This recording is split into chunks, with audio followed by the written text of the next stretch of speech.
If you're a diehard Browns fan and love breaking down the game like we do, hit that subscribe button and turn on the bell so you never miss a blitz. The Cleveland Browns have officially entered Week 2 of the NFL season. And if you're a fan of the team, or even just a fan of watching chaos unfold, you're probably scratching your head over one particular question. What exactly is going on with SHEDEUR Sanders?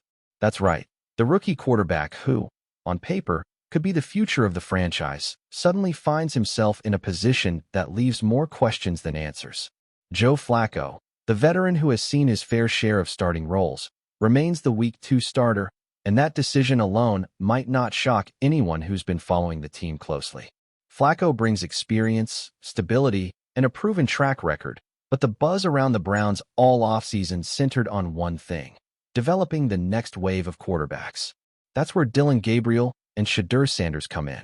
Gabriel, of course, is Flacco's primary backup and sees the field as needed, but it's Sanders, the third-string QB, who has recently become the center of a swirling storm of speculation and confusion. On Thursday's edition of the Tony Rizzo Show, things got a little more eyebrow-raising. Rizzo, a voice many Cleveland fans respect when it comes to insider info, dropped a bombshell. He's hearing that Sanders isn't even participating in scout team drills. According to Rizzo, Sanders isn't getting the reps you'd expect from a rookie quarterback trying to find his footing in the NFL. He's not running plays against the defense during practice. He's not taking snaps in drills that would prepare him for real game situations. He's, in Rizzo's words, literally watching everyone. The implication here is enormous. If a quarterback isn't getting reps, how can he develop? How can he learn the rhythm, the reads, the timing, and the nuances that separate NFL-ready quarterbacks from those who falter when the lights are on? And perhaps more importantly, why is he even on the active roster if his participation is so limited? Now, to be fair, there's a caveat here. Rizzo is reporting what he's hearing, which, in the NFL, doesn't always equate to the full story. During the season, media access to practices is notoriously limited. Cameras and reporters can only see so much, and what happens behind closed doors often remains a mystery unless someone leaks it. So while it's entirely possible that Sanders is sidelined in the ways Rizzo describes, it's also possible that there's more nuance to the story than what's being publicly reported. That said, even the possibility alone is enough to make Browns fans and football observers alike raise an eyebrow. If the report is true, the situation raises a number of pressing questions. How is Sanders expected to develop if he's not getting any live reps? Quarterbacks learn by doing, by throwing against live defenses, by adjusting on the fly, by feeling the pressure that only comes from real-time execution. Watching, even attentively, can teach theory, but it cannot replace experience. Could the Browns be mismanaging a potentially critical piece of their roster? It wouldn't be entirely out of character. Cleveland has a history of organizational decisions that leave fans frustrated and confused, and if Sanders' development is being mishandled, it would sadly fall in line with that narrative. On the other hand, there's a generous interpretation that could be considered. Perhaps the coaching staff has a long-term plan in place that hasn't been shared publicly. Maybe the idea is that Sanders benefits more by absorbing the offense from the sidelines, studying Flacco and Gabriel, and fully internalizing the playbook before taking any live reps. Some coaches prefer that rookies, especially quarterbacks, get a deeper understanding of the offense before throwing them into live-action drills, reasoning that mental reps can be just as valuable as physical ones. But even in that context, it's hard to justify zero participation. Sanders is 2 plays away from being the quarterback on the field in a real NFL game, and at some point, he needs live repetitions to turn theoretical understanding into practical execution. Fans, of course, are understandably frustrated. Social media is awash with takes ranging from incredulity to outright anger. Why spend a high draft pick or invest resources in a player if he isn't being given the chance to grow? Is this a signal that the Browns don't truly see Sanders as part of their long-term plans, despite public statements to the contrary? Or is this simply a case of miscommunication and mismanagement that will eventually be corrected once the coaching staff settles into a rhythm with the roster? At this point, nobody outside the building really knows. And that uncertainty is part of what makes following the Browns so endlessly fascinating and, admittedly, occasionally exasperating. Looking at it from another angle, One could argue that this situation shines a light on the broader challenges of developing rookie quarterbacks in the NFL. Unlike other positions, quarterbacks require an almost perfect blend of mental preparation, physical execution, and situational awareness.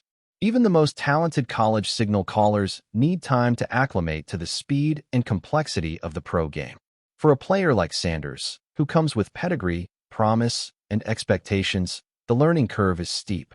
Not seeing him on scout team drills could be a conservative approach to protect him from overexposure too early, but there's a fine line between careful development and stagnation. Too much observation without participation can lead to rust, missed opportunities, and potentially hinder confidence. And yet, despite all the uncertainty and debate, there's a silver lining, or at least a reason for patience. The Browns, at least publicly, have stated that they are committed to developing both Dillon Gabriel and SHEDEUR Sanders. That indicates that they recognize the importance of nurturing young talent and securing the future of the quarterback position. But statements and intentions are one thing. Execution is another. Until Sanders sees meaningful reps, until he gets a feel for the speed and physicality of the NFL through live action, these statements remain largely aspirational. Cleveland fans are left in the uncomfortable position of having to trust that the franchise knows what it's doing, even if the evidence on the field, or in practice, doesn't entirely support that trust. Ultimately, this is a story that encapsulates the Browns' organizational narrative in many ways, full of promise, confusion, and cautious optimism.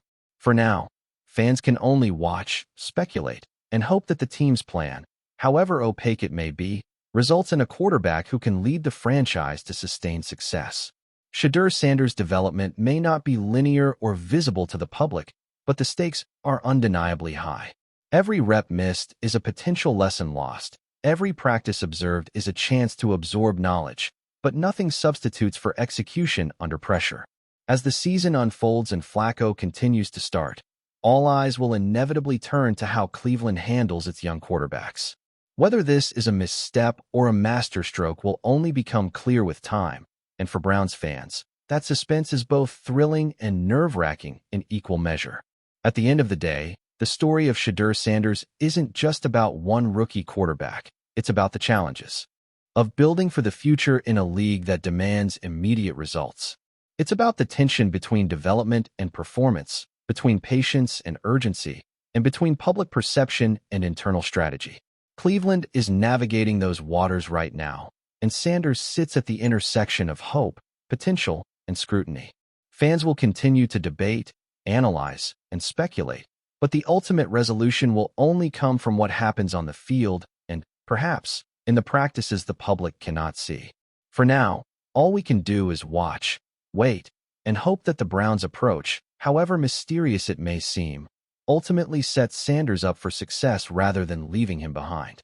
Enjoying the content so far? Smash that like button and drop your take in the comments. We want to hear what you think about the Browns this season. The NFL world is buzzing with chaos this week, and at the very center of the storm is none other than Cleveland Browns defensive powerhouse, Myles Garrett.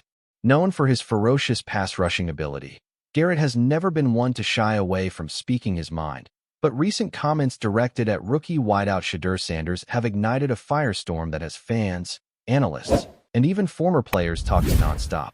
It all started with what appeared to be an offhand remark during a team press event, but as soon as Garrett's words hit social media, the reaction was instantaneous, polarizing, and explosive. The tension is palpable in Cleveland, and whispers are circulating that the locker room atmosphere is far from calm. For a team already navigating the pressures of expectations in a competitive AFC North, this type of internal drama threatens to overshadow even the most critical on-field performances. Garrett's comment, delivered with his trademark intensity, was brief yet devastating in its implications. Sources say he used a phrase so direct and cutting that it immediately drew attention from the press and fans alike. While the exact wording has been carefully parsed and reposted across every sports platform imaginable, the sentiment was clear. Garrett questioned Sanders' readiness, his approach to the game, and, perhaps most provocatively, his ability to handle the high-pressure environment of the NFL. In a league where every word can become a headline, Garrett's sharp critique of a young player like Sanders a quarterback with pedigree and expectation, is being viewed by many as more than just constructive criticism. It's being interpreted as a challenge, a public call-out that puts Sanders in an intense spotlight before he's even fully settled into his professional career. The drama doesn't stop at just words. Insiders suggest that Garrett's comments were not just a casual observation, but part of a broader frustration that has been simmering beneath the surface for weeks. The Browns have faced their fair share of internal tension in recent seasons, and Garrett's reputation for being fiercely competitive means he is rarely silent when he perceives what he sees as a lack of discipline or readiness. Teammates, coaching staff, and front office personnel are reportedly navigating a delicate balancing act, managing Garrett's fiery personality while trying to nurture the growth of Sanders, whose potential is undeniable but still untested at the professional level. The juxtaposition of an established superstar versus a rising rookie has created a storyline that media outlets are already running with, fueling speculation that this may be a defining moment in both players' careers. Analysts on sports networks are having a field day dissecting every nuance of Garrett's statement. Some interpret it as a wake-up call for Sanders, a way for the defensive star to push the young quarterback to rise to the occasion.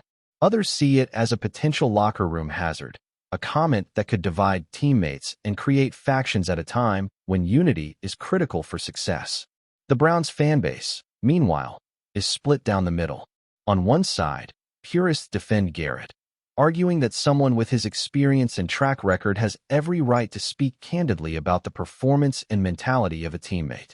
On the other side, many are rallying behind Sanders, pointing out that rookies deserve time to develop without being publicly questioned by a star player, particularly in a manner that could be construed as aggressive or disrespectful.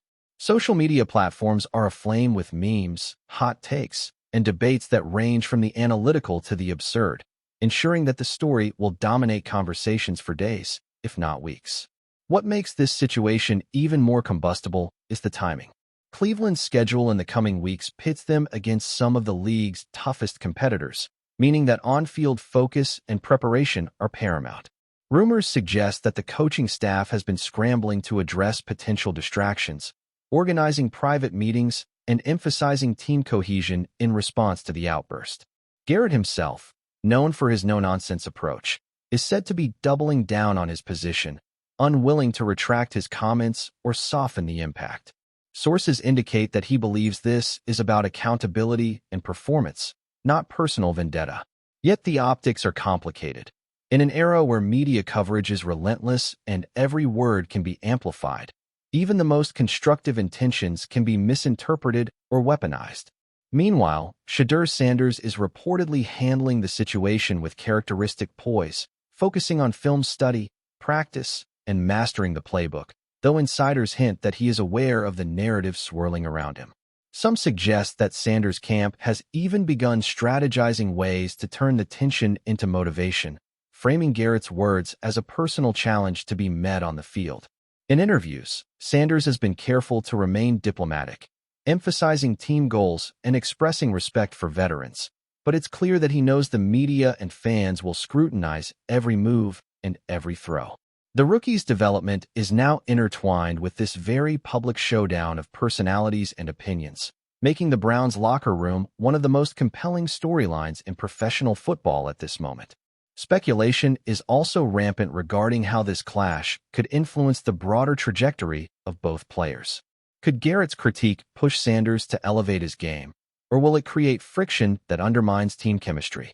Will the Browns' management intervene to mediate, or allow the natural competitive fire between players to play out as a motivational tool? Some insiders are predicting that this moment could become a defining chapter in Garrett's career as much as it could shape Sanders' rookie season. The drama is intensified by the fact that Garrett has never been one to mince words or shy away from confrontation. His career has been punctuated by moments of both brilliance and controversy, lending extra weight to any statement he makes.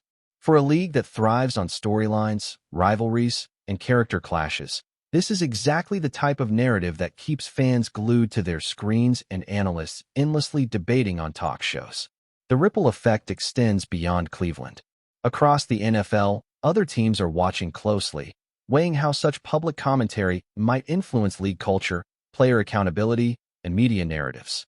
Coaches in rival franchises are undoubtedly taking notes on Garrett's approach, recognizing that while his style is aggressive, it also commands attention and respect.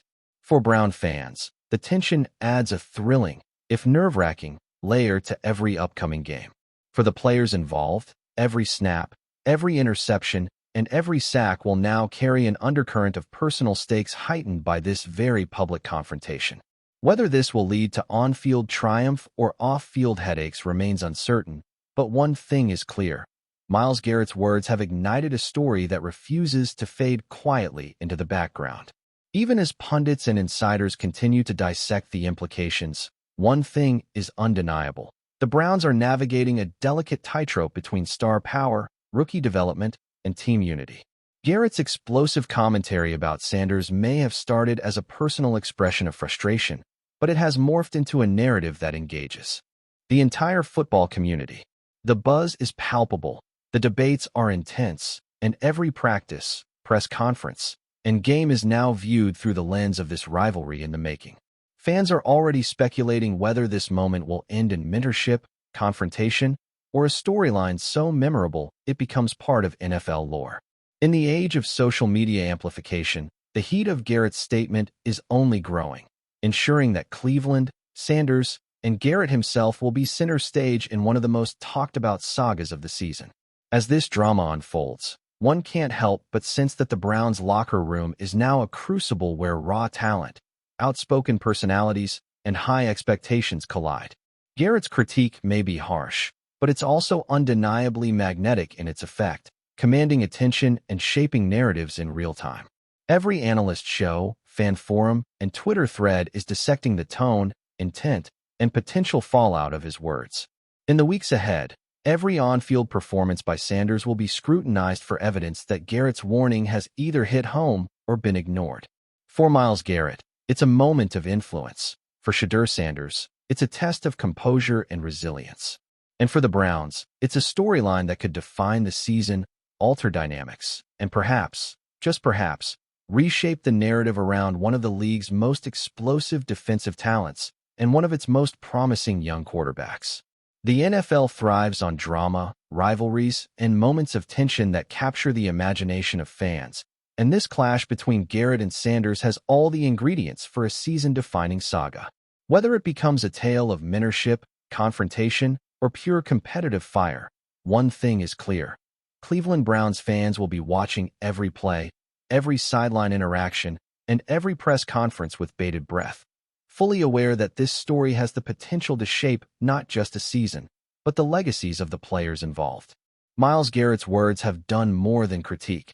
They've sparked a conversation, ignited debates, and created a ripple effect that may well define this chapter of Browns history. And as the league, the fans, and the media continue to dissect every nuance, one thing is certain. The drama is far from over, and the echoes of Garrett's explosive statement will be felt long after the ink has dried and the cameras have stopped rolling. Thanks for riding with us on another Browns Blitz. If you liked the video, share it with a fellow fan, hit subscribe, and ring that bell so you're always part of the Dawg Pound conversation. Go Browns!